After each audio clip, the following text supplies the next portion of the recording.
மயான கொள்ளை என்றால் என்ன? பிரம்மதேவரால் சிவபெருமானுக்கு பிரம்மகத்தி தோஷம் ஏற்பட்டது. சரஸ்வதியின் சாபத்தால் சிவன் பிச்சாண்டவர் வடிவம் கொண்டு அலைந்தார். பார்வதியும் சிவனின்றி அகோர ரூபம் கொண்டு ஆவேசமாக சுற்றித் திரிந்தார். சாபத்தால் பிச்சை எடுத்த சிவனை விடுவித்த அங்காள பரமேஸ்வரி அம்மன். மயான பூமியில் ஆவேச நடனத்தால் அகிலமே அதிர்ந்து அஞ்சின. எவ்வாறு அங்காளம்மன் மலையனூரில் குடிகொண்டாள் மற்றும் மயான கொள்ளை ஏன் நடத்தப்படுகிறது? அதன் சிறப்பு என்ன என்பதனை இந்த வீடியோவில் காண்போம். இந்த மாதிரி தகவல்கள் மற்றும் கோவில் பற்றிய வரலாறு தெரிந்து கொள்ள இந்த வீடியோவை லைக் பண்ணிட்டு மறக்காம கடவுளை காண சேனலை சப்ஸ்கிரைப் பண்ணிட்டு வாங்க வீடியோக்குள்ள போகலாம்.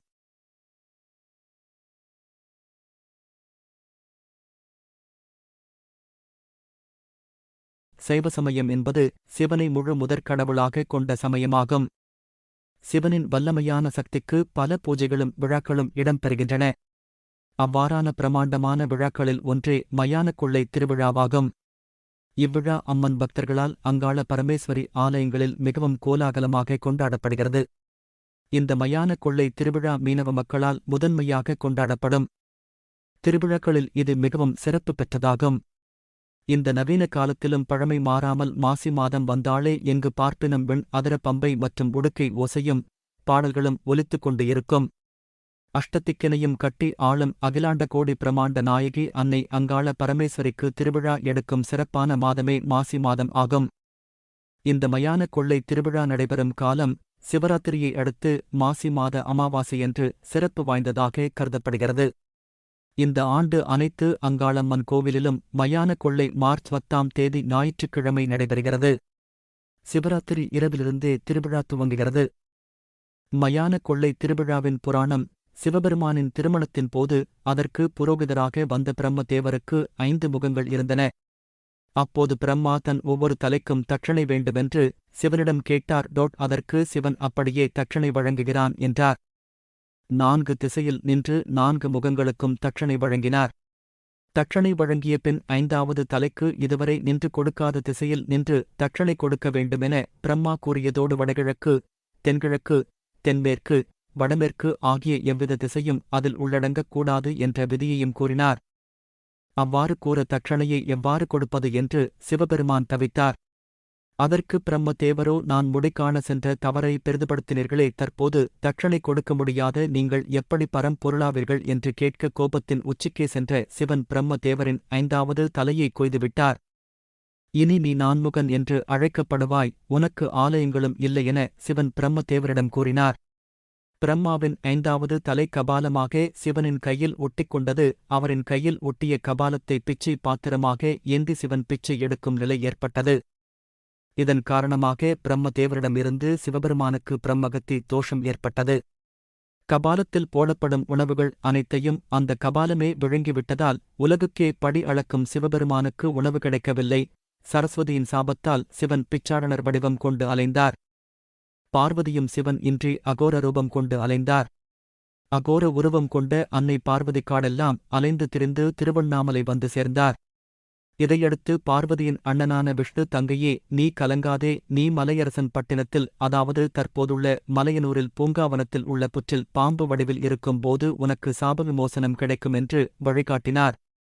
மேல்மலையனூர் பூங்காவனத்தில் 5 தலை நாகமாக சுற்றித் திரிந்தார். பார்வதி பூவுலகில் பல இடங்களுக்குச் சென்று முடிவில் மலையரசனுக்கு உரிமையான ஓர் நந்தவனத்தில் புற்றினுள் தவம் இருக்கத் தொடங்கினார். அச்சமயம் மலையனூர் வந்த சிவனின் குரல் கேட்ட பார்வதி விஷ்ணுவை மனதில் நினைத்து தியானம் செய்தார். விஷ்ணுவின் ஆலோசனைப்படி விநாயகப் பெருமானை காவலுக்கு நிற்க வைத்து அன்னபூரணி மூலம் சுவையான உணவு சமைத்து அதை கபலங்கள் ஆக்கினார் பார்வதி தேவியார். அதில் 2 கபலங்களை சிவனின் கையில் இருந்த கபாலத்திற்கு கொடுத்தார். அதன் சுவையால் மயங்கிய கபாலம் ஆசை தீர உண்டது. 3வது கபலத்தை ஊட்டும்போது கீழே தவறவிட்டார் பார்வதி. சுவையில் மயங்கிய கபாலம் அதனை உண்ணத் தரையிறங்கியது. உடனே அங்கு அங்காள பரமேஸ்வரியாக இருந்த பார்வதி தேவி விஸ்வரூபமெடுத்து பிரம்மனின் கபாலம் மீண்டும் அவரின் கையில் வந்து ஒட்டிக்கொள்வதற்குள் அதனை காலால் மிதித்து சுக்கு நூறாக்கினாள். இதனால் ஈசனுக்கு ஏற்பட்ட பிரம்மஹத்தி தோஷமும் அகன்றது. பின்னாளில் அந்த இடம் மலையனூராக மாறியது. அங்காளம்மன் வழிபாட்டின் சிறப்புகள் என்ன? அங்காளம்மன் மயான பூமியில் ஆவேச நடனம் புரிந்தாள்.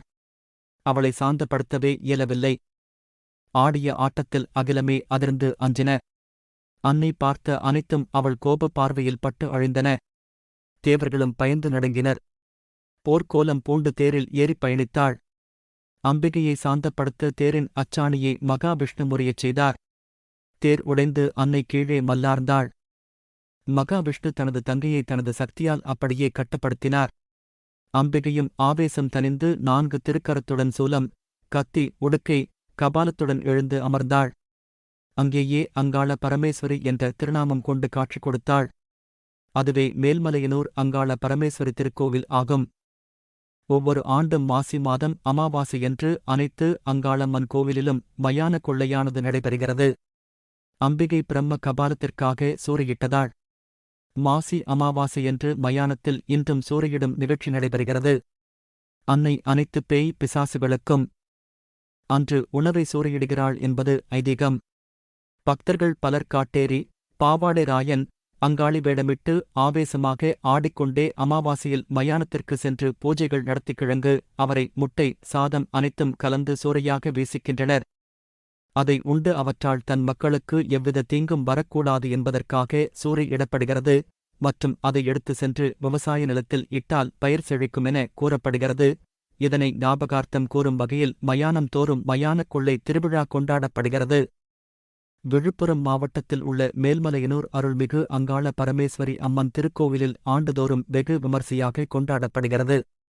பல்வேறு விதமான வேண்டுதல்களுடன் அங்காள பரமேஸ்வரியை அணுகிய பக்தர்கள் தங்களது வேண்டுதலை நிறைவேற்றுவதற்காக இந்த மாசி மாதம் மயான கொள்ளை திருவிழாவிற்கு வருகை தருவார்கள்.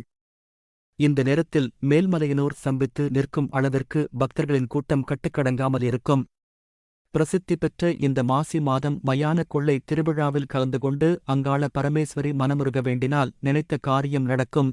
திரிய அங்காள பரமேஸ்வரி கோவிலில் சித்திரை மாத திருவிழாவில் சக்தி கிரகம் மேல்மலையனூரை சுற்றி வரும். இத்திருவிழா கொண்டாடப்படும் சிறப்பான இடம் மேல்மலையனூர் அங்காள பரமேஸ்வரி அம்மன் கோவில். கோவிலோட லொக்கேஷன் கோவிலைப் பத்தின புல் டீட்டெயில்ஸ் டிஸ்கிரிப்ஷன்ல கொடுத்துருக்கோம், போய் செக் பண்ணுங்க. மறக்காம லைக், ஷேர், சப்ஸ்கிரைப் பண்ணுங்க.